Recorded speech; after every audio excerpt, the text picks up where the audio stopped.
G'day punters, kennym Epic Adventures. Another short video on the Australian off-road Matrix. A couple more tricks and tips. Let's get into it. Just pulled into Ororu just to get some fuel. I just noticed something just for Matrix and AOR people. We've had this dolly wheel up for the last few nights. You can see it's unwound. A few rocks on it. So it's something just to keep an eye on if you're travelling, just make sure it gets wound back up. So I'm just about to do. What have I done?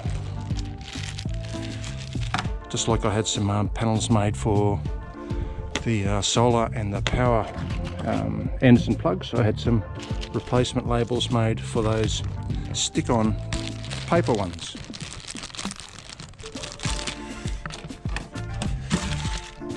So these are the three I've got for the moment. Two for the inside of the A-frame and the other one to go on this side of the A-frame, right there, flush line. That's the reverse flush for, let me see, the Blackwater. Labels are fixed. I've just cleaned the chassis up with grease and wax remover too, just to make sure that 3M tape gets a good adhesion to the paint finish. This Matrix isn't that old. It's probably pressing a year and a half, I suppose, but it's done a bit of mileage. And yes, we get a stone stomper as well that goes on this brackets. Check out the stone chips.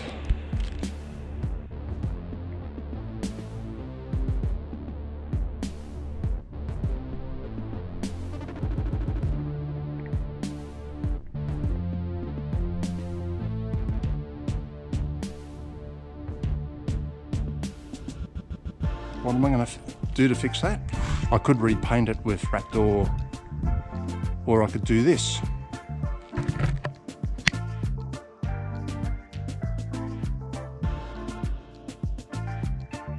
Underneath the barbecue outdoor kitchen area is the gravity feed drain for the Blackwater tank. Showing you the rock sort of damage to the front. Well, that pipe's no different. That pipe protector's no different. I don't know if you can see it's a big bow in there. Not too worried about that per se, but what am I going to do to fix that? What I've got is an old mud flap. One of these mud flaps. Let me show you. There you go. So I'm just going to cut that to size, and I'm going to glue and probably rivet that to the plate. We'll have a look at it when I finished, eh? Well, there's the rubber I've put on there now. I've used some Sikaflex and some rivets, and I put some stainless washers in there to give the rivets some a bit more purchase when pulling up on the rubber. Something to keep an eye on is these little plastic mouldings. See, they drop. Picked it up not too long after we picked up the Matrix, and I think they stuck a longer moulding in it, but it's dropped again. So I'm going to fix that. I'll probably actually stick a little bit of I reckon super glue or something just up there, and then just reseal this elastic part at the top. Something I didn't pick up until just recently was like the awning arms or legs, whatever you like to call them. The handle should be facing the rear.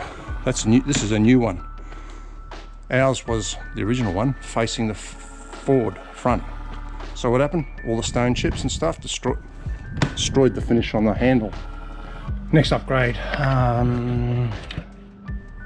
This will take a little bit longer to explain than the previous ones. Water hoses to and from rear tank on the Matrix. I did a Facebook page just recently. One hose was just fixed on with a saddle clamp and one of these screws. Galvanized clamps, stainless steel rivets, 5mm reach. I'm actually going to stick 2 clamps in. Let's get under the Matrix and have a look. Driver side, this is the hose I'm talking about.